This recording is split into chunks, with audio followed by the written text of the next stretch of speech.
man. Kilohearts just released Convolver, and I'm here to tell you why you might want to check it out. What's good, everybody? My name is Alckemy. Welcome to the channel. If you're new here, I do lots of crazy sound design things, but today I'm super excited to review Kilohearts' latest plugin called Convolver. Now, it basically takes an impulse of a room and records the resonances of that, and then bounces it into audio that you can use to give like your other sounds a physical space. That's a very convoluted way of describing things.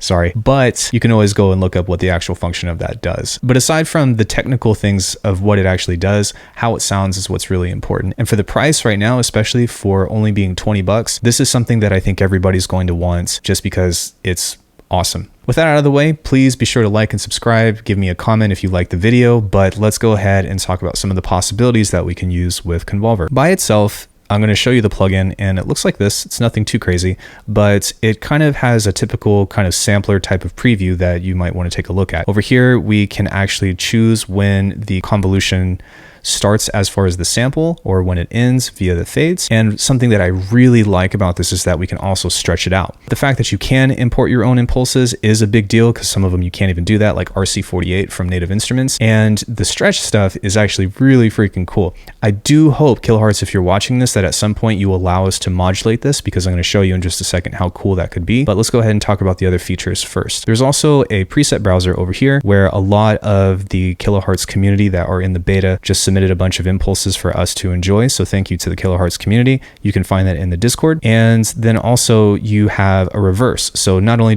can you play it forward, but you can also play it backward. And there's some really cool stuff that we're going to do with this in just a second. So next up, we've got a delay, and this is just how long it takes for the convolution to actually start. If you're playing something and then you turn the delay on, then it's going to have a clean signal and then it's going to activate. The tone is kind of like focusing on the higher frequencies and the lower frequencies, and the feedback is pretty much kind of self-explanatory in that way. And then of course we have the mix function. So if I just play something that's kind of like a saw wave, I'm going to add a limiter just to make sure that we can be something like that. And whenever we turn the convolver on, it's going to sound something like this. Now, because the stretch is so low, it kind of has that cool, almost physical modeling aspect to it. But whenever we turn this up, we can actually get some really cool sounds that give it a life in general. We can turn the tone up to kind of bring back some of those high frequencies that we lost from stretching it out so far. And then we can also adjust the stretch in such a way that we'll kind of find a good middle ground in between.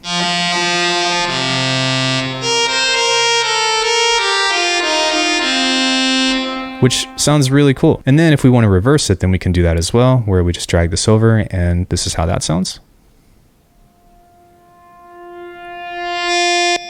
So I'm going to turn the stretch back down on this.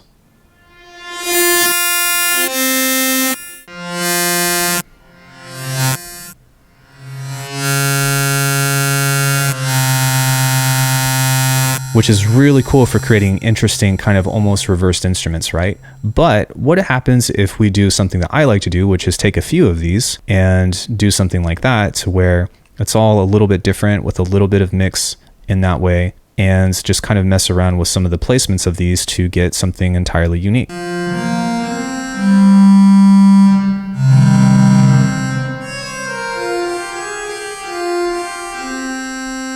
We can also do something to where we change this into a pluck, kind of like this, and maybe give it a little bit more decay to kind of create more of a percussive instrument, which kind of sounds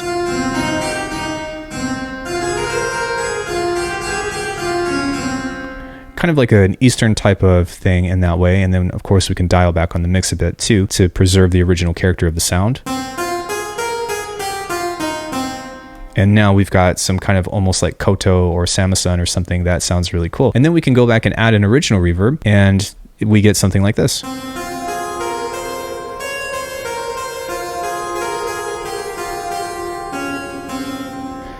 Now, I don't know if you can tell or not, but the stereo information that is being applied through this just sounds incredible. And I hope that this is something that you guys are listening through either headphones or, stereo speakers or something, because just this sheer stereo information that we're getting through doing something like this is vast. There's a lot of different ways that you can play with this, and we haven't even messed with the delay, but let's go ahead and take a look at a different sound that is going to be equally as interesting to you. So I have this kick, and I know that I've got some processing on this, but by itself, it's going to sound like this, which is just kind of like a big giant doof. You guys know I like to make kicks like that. But if we come in here and we turn on our convolution reverb, it's going to sound something like this. Really cool impact. And then if we turn the stretch up a bit, oh man. You want to create like super impacts for cinema or for your tunes, this is a great way to do that. And we can also mess with the stretch too to get different textures.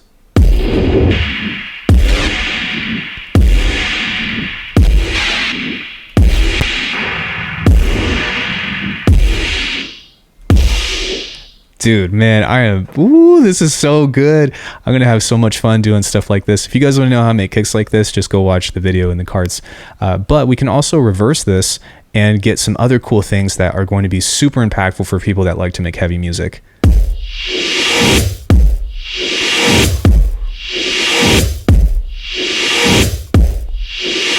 If you are not a believer by this by now, I don't know what's wrong with you. If we turn the stretch up, it's going to take longer for the convolution to activate, but we can kind of skim the sample over in this way and then just kind of take a listen to what this does.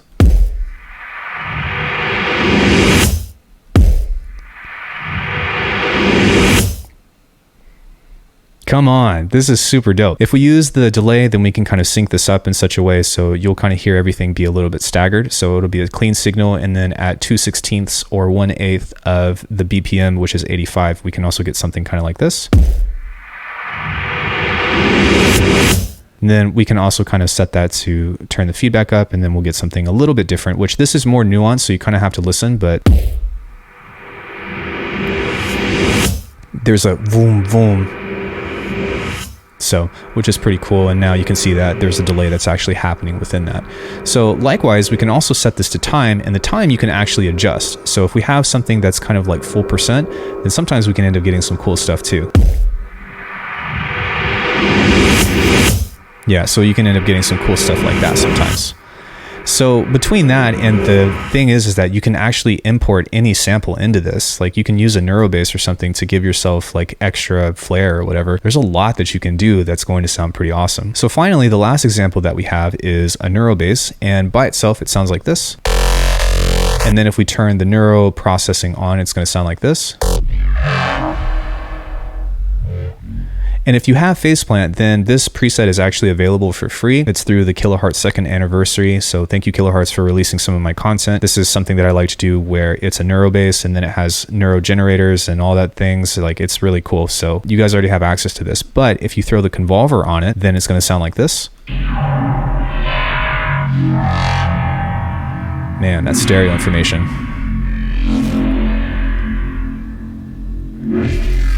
And then if we turn the generative stuff on this without the Convolver, it's going to sound like this.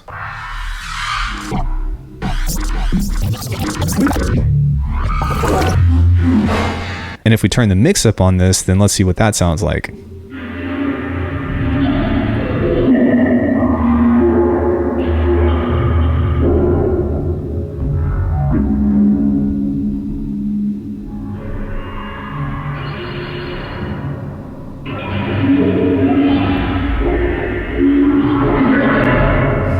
So cool, man. So cool for soundscapes and stuff. So one more cool trick that I have for you guys is if we come back to the original patch that we made, in order to make this work, you actually have to do a couple of things, but it's a really cool way to get some eerie type sounds for like soundscapes or for horror movies or for games. But if we turn everything off again, it's just the saw wave with a little bit of limiting. But what we're going to do is we're going to turn the Convolver on, and we're going to turn the stretch all the way down, set the mix to 100%, and then we're going to turn the reverb on. So now, because we have the stretch at 10%, whenever we move through the sample, it's actually going to mess with the pitch in a really cool way, but you gotta have to go slow. So take a listen to this.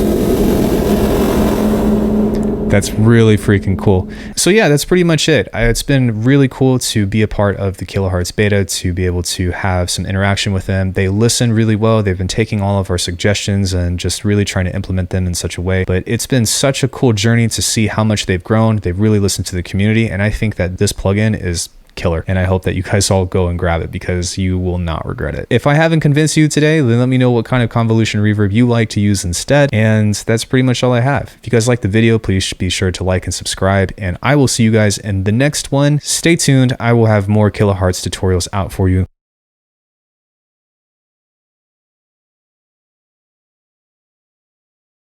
very soon.